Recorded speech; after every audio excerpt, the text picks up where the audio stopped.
Sup mga kalapatids, kami Dulop TV nga pala. Paano daw malalaman kung kak o hen ng kalapate? Ito ipapakita ko. Mag-intro muna kami. Intro, pasok.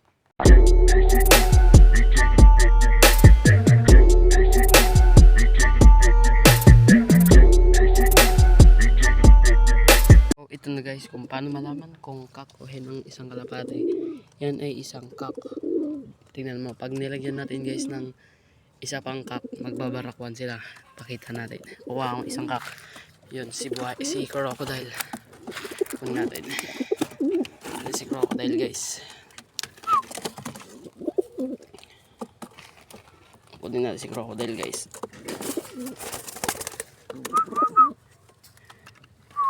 Ito guys, malalaman yung lalaki o babae or kak o hen ng isang kak. Ay, gagi.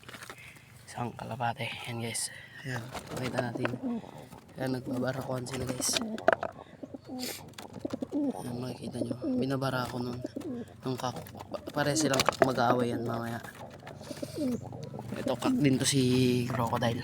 Kukuha naman tayo ng isang hen. Ito ay kak. Nag-aaway sila. Pero pag hen ang nilagay, hindi sila mag-aaway. Paparisan nyo yan guys. Ulit natin.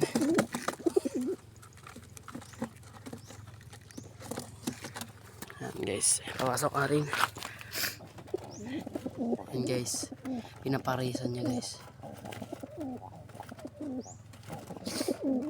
Kak ay hen to guys, hen. Itong may white light na yan. Hen yan guys, hindi siya pumapalag. Yun yung malalaman kung kakyahin ang inyong mga kalapate. Kukunin natin guys. At ito pa, isa pang tips kung paano malalaman. Saka ito lang guys. Ito, papakita ko sa inyo. Titingin kayo minsan dito guys. Wait lang, pakita ko. Ito guys, titingin nyo din dito. Pakikita nyo naman dito guys kung malalaman nyo naman kung kak o hen. Ito guys, tignan nyo. Yung kuko niya, pantay na pantay dyan. Yan guys, pantay na pantay yan. Ayan. Possible hen to guys. Guys. Ito, malalaman nyo din yung kak.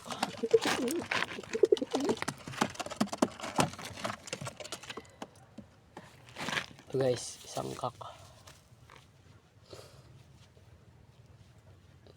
Guys, burgong-burgan yan si crocodile. Ayan guys, nakita ko yung kanya kuko.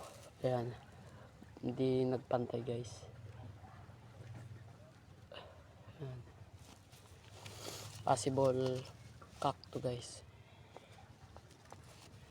Ayan.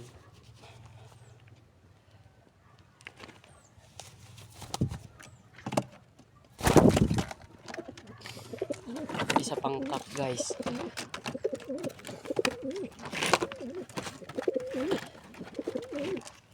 Isa pa to guys sa kak. Ayan. Makikita nyo din naman hindi naman pantay ang kanya. Ayan guys. At isa pang tips guys, last na tips. Mas mababaw ang kanilang puwet kaysa sa babae malalim. Mababaw po ang kanilang puwet. Napataas yan guys, mas mababaw. Yan. Possible kak to guys, kak. Oh, ganda po.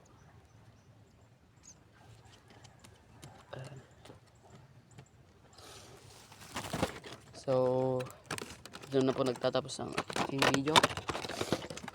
So guys, dito na po nagtatapos ang aking video. Yun lang, bye.